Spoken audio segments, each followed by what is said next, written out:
Hello, Tech Pros, episode 262. Where everything is learnable. Sometimes people want to tell you that something is very difficult or too difficult for you to learn. That's not true. Welcome to the podcast where we explore the opportunities, challenges, and anxieties that technical professionals and techpreneurs face when building their career, building their products, and building their business. This show is about the people behind technology and the mindsets and skill sets they developed that led to their success. You can learn more about this podcast and our guests at hellotechpros.com and about overcoming social anxiety at anxietynerd.com. All right, let's get started. Hello, Tech Pros. This is Chad Bostic, and I'm excited to introduce our featured guest today, Conrado Lamas. Hey, Conrado, how's it going, man? Hi, Chad. Nice being here with you with Hello Tech Pros and your listeners. Thank you, man. It's great to meet you. Great to have you. Great to do this recording for the audience who does not know, because this is being published in early February, late January. This is my first episode that I'm recording in the year 2017. Conrado, I've already congratulated him on picking the lucky spot, the first spot back after a long, wow, gosh, dude, it's been about 3 weeks for me. I feel a little bit rusty, but also like so zen and so refreshed and so ready to take on 2017. I don't know about you, but I got a lot of good feelings about this year. I think it's going to be absolutely amazing. Well, me too, Chad. I think 2016 was like a different year, right? Maybe a little weird. It was a little weird, yeah. So it left the bar kind of low. I think it has to be better. Let's do it. Let's crank it up. Well, let me introduce you to the audience. Conrado Lamas is a journalist who's been working with startups and digital marketing for almost 5 years now. And he is here to talk to us about how writers could and should transition to this new digital marketing age that we live in, and how everything in this new age that we live in is completely learnable. Conrado works at Carts Guru after successfully releasing Mailtrack and transforming it into a leader in its business. So Conrado, tell us a little bit first, just very quickly, about these businesses that you're currently working in, and then we'll transition into the digital marketing and the journalism and all that good stuff. Yeah, perfect, Chad. When I heard about Hello Tech Pros, I thought the idea was great. You know, I usually have this conversation, like you said, about how it's fairly easy. It takes time, but it's fairly easy to get the internet world and how it works, right? I started, like you mentioned, at Mailtrack. I actually started in a previous project, but pretty much with the same team. And when I got to the company, I didn't have many internet skills, I would say. So I remember clearly trying to log into 2 Gmail accounts at once and not knowing how to do it. The CTO of the company came to me and said, "This is how you do it." And ironically enough, 6 months later, I was starting with Mailtrack, an email company. And that was a real school for me, you know, and that's when I kind of learned how everything really is out there, how you can learn things by researching and, of course, talking to your contacts. And we managed to do a pretty good job in the digital marketing sector at Mailtrack by some older skills that I had since 2008. I was already a public relations specialist and a journalist, like you mentioned, and started doing little by little content marketing, working with the social media, in the end, SIM and social media ads, you know. It was a very, very interesting transition. Now at Carts Guru, I'm having the opportunity again of applying those techniques now, although all of them much better learned since the beginning of the project. Quite excited about the possibilities of taking Carts Guru to the next level in terms of organic and paid search, and I think it has a lot of potential. So I'm very interested to hear your opinions on marketing, digital marketing, and as coming from that journalism background, right? Because it's all about meeting people, it's all about identifying people, it's all about really understanding what people like and what people value and what people need in their lives. I mean, that's what digital marketing means to me. But from a journalist perspective, how does that tie in together? Like, how does that work? Yeah, absolutely. I completely agree. In the end, communications, right? Journalism is about dealing with people, and people are emotions and contacts and how they see life, right? So, at Mailtrack, for example, when I got there, it was very easy to see the human side of it, right? The possibility of knowing somebody open your email and applying that with simplicity, and people just fell in love with it. I'm now in a more B2B business. Carts Guru is focused a lot on, or only on online stores, all kinds of size online stores. It's a tool that recovers abandoned shopping carts for those online stores. Okay. But I always try to emphasize on my team, we are still dealing with people, no matter if that company is small or big. Those are people that are if they have an online store, right? That's probably their dream company, right? That they're putting a lot of emotion and effort in it. So I always try to take that approach, right? And I think journalism helped me a lot with that view to learn how to contact people, how to talk to them, how to understand their side of the story, how they're seeing something, how they feel that thing, right? And write for them, which is very important because sometimes we all have the tendency of kind of talking to ourselves, right? It's very important to put yourself in other people's shoes and write for them, for their needs. And the transition of the digital marketing, I think it's very natural nowadays. Journalism is kind of reinventing itself, or needs to be reinvented, maybe better said. Digital marketing is about writing. It's about, as we all know, blog posts and publications and reaching to people and reaching to their needs. So I think that our connections, and every time I talk to a colleague that is working either in journalism or in communication or looking for new opportunities, I always tell them to take a look at it because maybe they are in love with journalism and they don't want to leave it, but there is no need for also touching that feud of digital marketing and the internet world, right? Right. Yeah, it's such a transition time period that we're living in right now, right? We're joking about how awesome 2017 is going to be, but really thinking through, from the media perspective, from the journalism perspective, like I see all of these lines being crossed. Like I do not have any kind of degree in communication or journalism or any kind of traditional media, right? But just the other day, actually a few weeks ago before the holiday break, I was looking at a conference that I wanted to attend. And I was thinking, you know what? I think I could speak here. I think it would be great. But if I can't, then I would love to attend, right? This technical conference and pick up some new skills and just kind of hear and see what's going on. And so I was looking at, man, gosh, the price on this is going to be, I'm going to have to budget. What am I going to have to do? And then I looked at, there's actually on the media page, if you are in the media, which to me, I've always thought television, radio, and print media, then you can get a free pass to the conference. And then it had a form to fill out for traditional media as well as bloggers and podcasters. And I actually had this huge aha moment, Conrado, where I was like, oh my God, like I'm in the media now. I am the media. I gripe about the media all the time and how jacked up they are, but now I'm one of them. What am I going to do?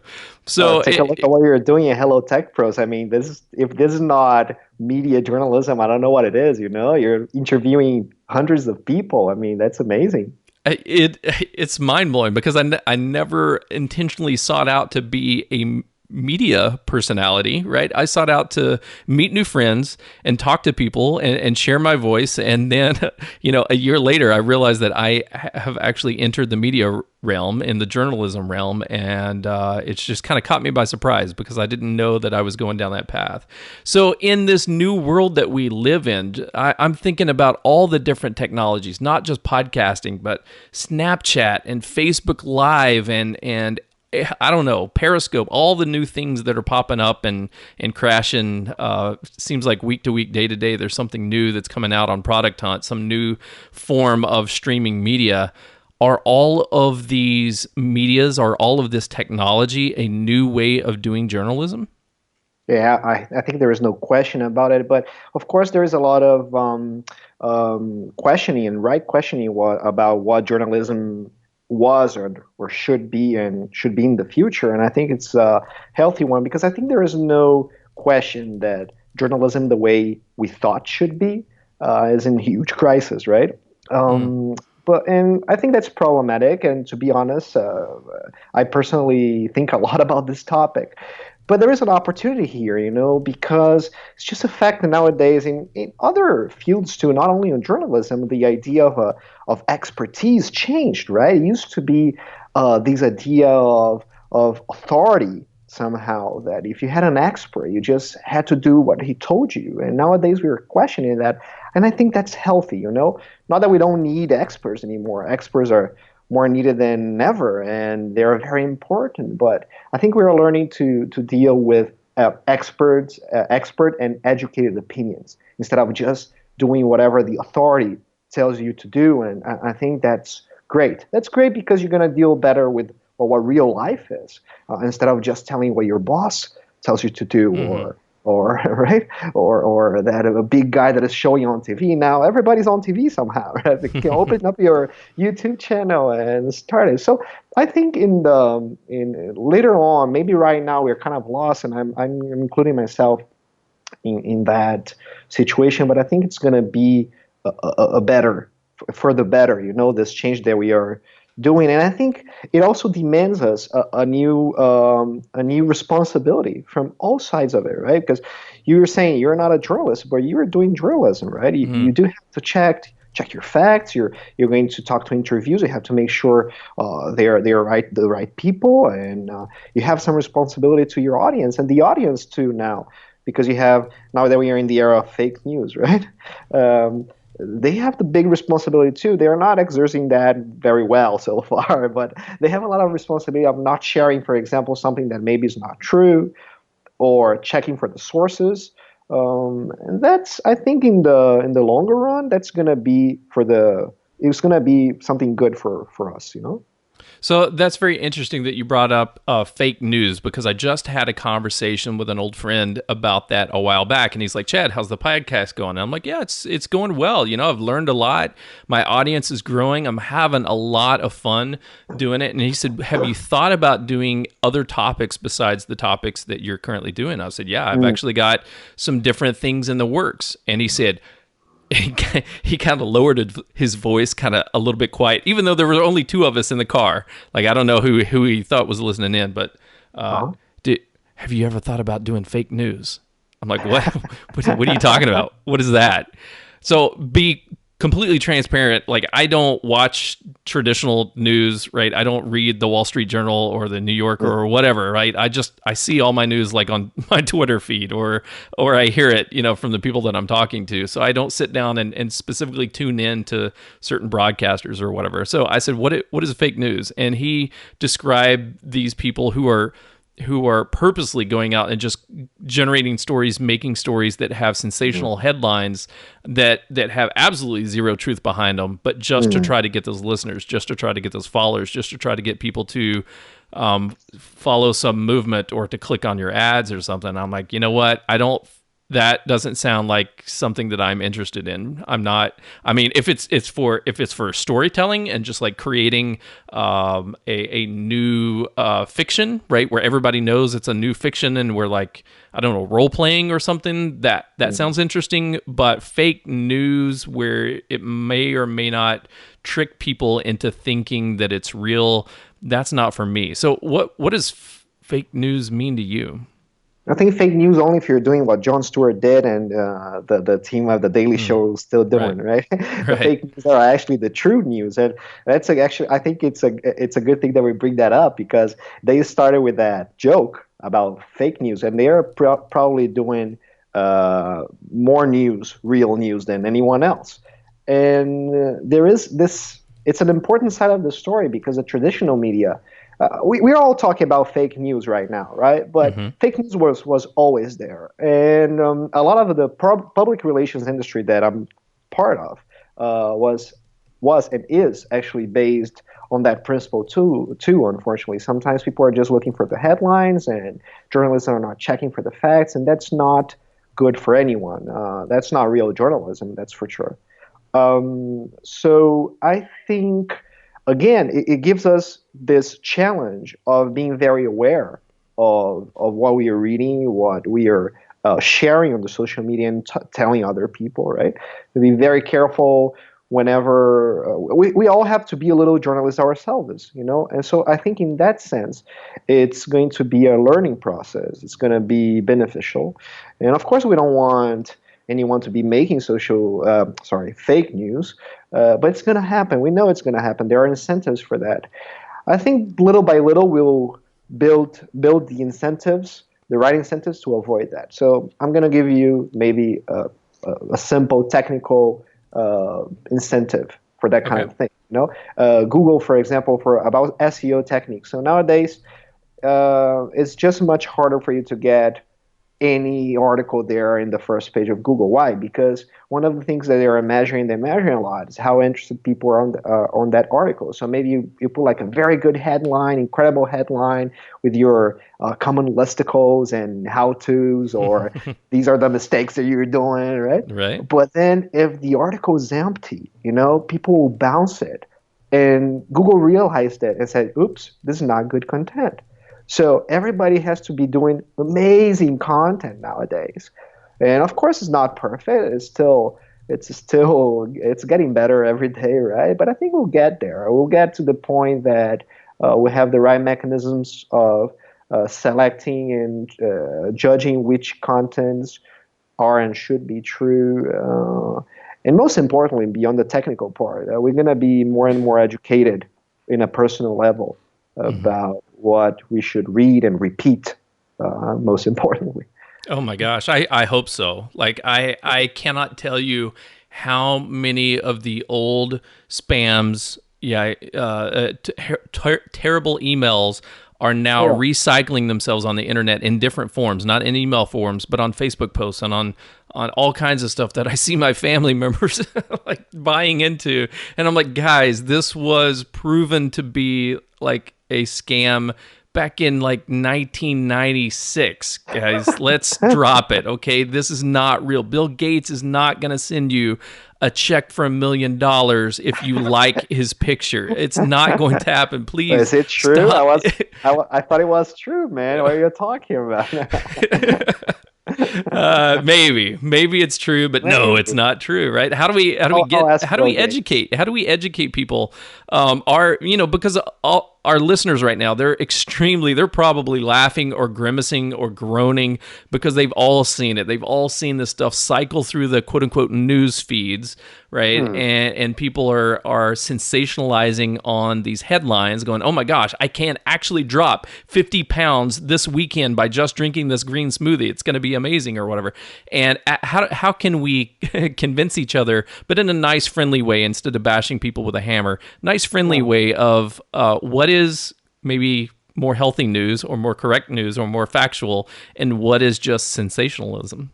Yeah, I can only think, I mean, I don't think it's going to be short term, Chad. I don't think we're going to be alive when it happens. Oh you know? man, I don't know. it's gonna be There slow are and painful. it's gonna be slow and painful. I'll tell you what my feeling is. I have no idea. I think nobody really has any idea. But I think there are these processes, human processes, that take decades and maybe centuries. I don't know. Not a long time ago, it was common for people not to know how to read. Yeah. And that changed. And sometimes, somehow, we are still learning how to read internet and social media. And I think we're just going to get smarter. And maybe in 2 or 3 generations, they're going to look at us and take a look at our pictures and say, what are they doing there? What kind of things they posted? That's so ridiculous. Right? Like sometimes we take a look at the past and see how, I don't know, slavery, how can people think that's Mm-hmm. normal? I think it's a bad comparison. It's too extreme, but these things happen, So sometimes we tend to be a little pessimists, like, oh, everything's going to get worse, and there are things that get worse. But in the long run, if you really observe all the incredible things that humankind has done, and all the ignorance that we overcame, I don't know. I try to be a little optimistic here. I think it's the only way for you to live with certain amount of happiness in your everyday life. I think it's going to happen. It takes education. I don't think it's education itself in the sense of traditional school education. I think it's going to be in the real world, all these different socioeconomic indicators, they go together, right? Like education and income and schooling and all of them go together. And I tend to believe that there is a natural tendency for those things to get a little better every century. Yeah, I agree with you. I just look at the online habits of millennials versus like Gen X or baby boomers, and I think millennials are a lot more wary of stuff, and they're a lot more educated. Yeah. They're a lot more self-educated because they're a lot more experienced than some of the older generations are. Because the older generations have been working and using kind of offline mechanisms, whereas the millennials were born online, and everything from the time they were born has always been on the computer and connected and social. And so I think they probably see a lot more of the hacks and the I don't know, just the cheesy things that are going on the internet and sensational headlines, and some of it is it's clickbait, but I'm going to click on it anyway just to kind of see, but I don't trust it, right? I I'm do it a going to lot. go into it a little bit wary. I'm going to click on it, but I know that it's probably just a slideshow of a bunch of pictures, and most of them are Photoshop, but I'm not going to believe it. And so some of the millennials that I've talked to about that, they're a lot more savvy than maybe we give them credit for. I think they are very savvy. Look, we criticize millennials a lot, and I do too, especially in the workplace. Sometimes it gets you like, man, come Careful. on. I don't have any situation that I remember, but look, there is something good about millennials. To be honest, I learned not a long time ago that technically I am a millennial myself, so I'm offending myself here. Millennials are famously known for not taking authority for granted. For example, exactly the thing that we were talking before. Mm-hmm. They want to know why, they want to know how, they want to contribute. They know how to contribute. Yeah, there is a negative side to it. Everything has a negative side, but I don't. When people talk about they don't want to do what they're told, I don't see that as a bad thing. They got to learn to work in a team and work together, but they want to do what they think it's right, and that's great. I think that's very good. And with the right orientation, I think it's going to bring us amazing results in everywhere. Right. It's challenging the status quo and challenging authority just for the sake of authority, right? Yeah. At least the folks that I have experience with, it's not complete anarchy. It is, hey, let me understand why I'm doing this. Give me a good reason why the hell I should do any of this stuff. Is it because it's just going to line your pockets, or is it because it's actually going to help our customers, or it's actually going to improve the product, or it's actually going to, help the universe in some way or another? Just give me that reason why I should push this broom or pick up this pencil or log onto this website or whatever it is that you want me to do. And then if I buy into it and I agree with it, yeah, I'm going to do it. Yeah, So, and if I think there is something better to be done, I'll tell you, and then we can maybe yeah, get to a common ground and do yeah. something better than the original ideas, right?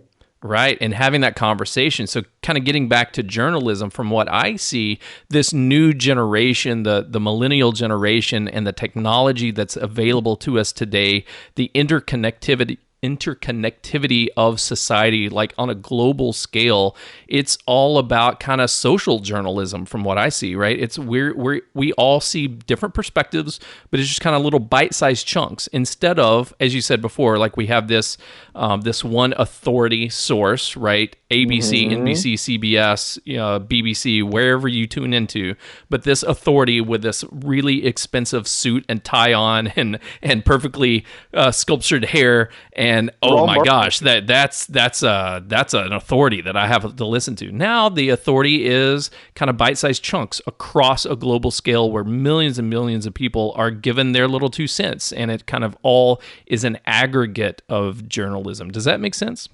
It makes a lot of sense. Look at the journalist company itself, right? It was built in that principle of authority, the traditional company with very military with the editor, and you do what they say, and I think the negative part of this story, the journalism that we still need, the real journalism, responsible, that's going to question things, because that's what really journalism should be about, right? Like questioning the wrong things in our societies. That's still to be created somehow. You can see some examples here and there, but that's going to be created, and there is no question it's not going to follow the same structure that there was before. So that's why I think it's a good and it's a positive path. I don't see it as a bad one. I don't think I don't want it to see it great again, as we heard somewhere. I want it to be it different and better. So how can we do that? So if we are socially conscious, if we are globally conscious, if we are economically conscious right now, and some of our listeners are going, great, like what can I do to help? Or what should we as a society be looking towards and working on? Like what steps do you see, Conrado, as an individual, what can I do to kind of make a difference in this new journalism world that we're in? I'll let you know when I find out, man. For now, what I've been doing at personal level, I'm a heavy reader of traditional journalism, to be honest. So little by little, you start. I think the social media helped that a lot in that sense. You start following people instead of outlets. What I've been trying to do is support, sometimes even financially, outlets that I believe in, or follow those journalists that I believe in, and talk about, share the topics that they share, and talk to people about it. Yeah, sometimes I have like dreams about, sometimes someone one day is gonna create like great media company. It's gonna be perfect, but to be very honest, I don't have any idea of how it's going to happen. There are interesting initiatives here in Spain. There is this newspaper called El Diario that they have a different approach. For example, to readers. Readers are supposed to be some kind of partners. They're more active into sending stories, and there are subscriptions too. So there are things that are happening right now, but I don't think we got there. We'll get eventually. Awesome, man. What part of Spain are you in? I'm in Barcelona. You were in Orlando, right? I love Barcelona. It's my favorite town ever.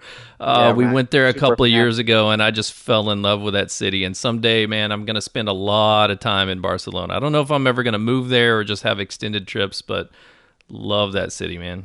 You should. You should. I got here 6 years ago. I'm originally from Brazil, Rio de Janeiro. I think there are some connections between the two cities. Yeah. And I fell in love with Barcelona. I'm a big promoter of the place, so I won't even start here because we won't stop. Fantastic.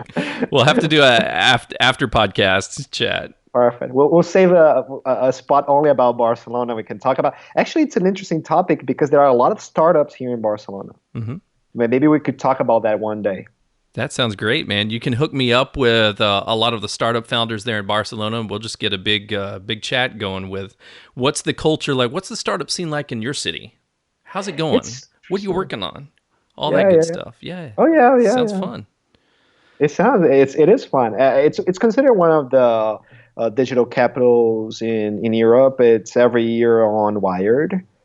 Actually, that's one of the things that Mailtrack got when I was there. We were considered one of the hottest startups in 2015. That was pretty cool.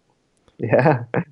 Cool, man. Well, before we go and leave this episode so that you can get back to doing all the fun things that I know that are there in Barcelona to do, do you have any parting words of wisdom for our audience? Then please share the best way that we can connect with you, and then we'll say goodbye. Sure. Yeah, I think, like I was telling you before, Chad, I think everything is out there to be learned. It matches a lot with the expertise, the thing that we were talking before. Everything is learnable. Sometimes people want to tell you that something is very difficult or too difficult for you to learn. That's not true. With a little of effort and practicing, everything is learnable. And the best thing to reach me, I think, is through LinkedIn. My name is Conrado Lamas. So if you look for Carts Guru, you're gonna Conrado Lamas Cars Guru on Google, you're going to find me. And I'm very active there. I try to be active on Twitter too. So if any of your listeners want to exchange some ideas on these topics, on Cars Guru, on the previous startups that I worked at, I'll be happy to talk with them. Well, Conrado, thank you so much for joining me on Hello Tech Pros today on this first recording back in the new year. It's not the first one published in the new year, but the first recording that I've had in the new year. It has been a blast and a pleasure talking to you, and I wish you all the best in your new adventures. Likewise, Chad. I learned about your show not a long time ago. I thought it was very interesting, and I'm going to start following it. Cool, man. Thanks so much. Thanks, man. Tech Pros, if you are, if you're, no matter where you are, right? If you are publishing things on the internet, think about this for a second. If you are publishing anything out there publicly, right? So you're on GitHub, you're publishing public code, you're publishing your ideas on Facebook and Twitter. You are part of the new media in society, right? You are publishing information that other people are subscribing to, other people are looking at, they're listening, they're tuning in. So when you think about that, what does that mean for you? How does it impact the way that you think about your contributions to the world? You're not just making a post, you're creating connections and interactions with other people all over the world that will see that, they'll look at it, they'll hear it, and they'll probably make a judgment. Good, thumbs up, bad, thumbs down. And, they may or may not take action. So if you could tell anybody in the world something and have them take action, what would it be? Let me know at chat@hellotechpros.com. I'd love to hear from you. You've been listening to Conrado Lamas, and I'm Chad Bostic. And until next time, take care. The show notes page for this episode can be found at hellotechpros.com/262. Do you use Slack for team communication? Join the Hello Tech Pros Slack channel at hellotechpros.com/Slack. If this episode helped you out in any way, please leave a review on iTunes and let me know what you thought. iTunes reviews helps our rankings, which helps us grow the Hello Tech Pros podcast to a broader audience, which helps more technical professionals and techpreneurs build their career, build their products, and build their businesses. If you are a subscriber and get repeat value out of this show, consider becoming a sponsor on Patreon. The information on this podcast is free to everyone, but I'm giving you the opportunity to pay for the value you get out of it, starting as little as $1 a month. Pledge your support today at patreon.com/hellotechpros or visit hellotechpros.com/sponsor.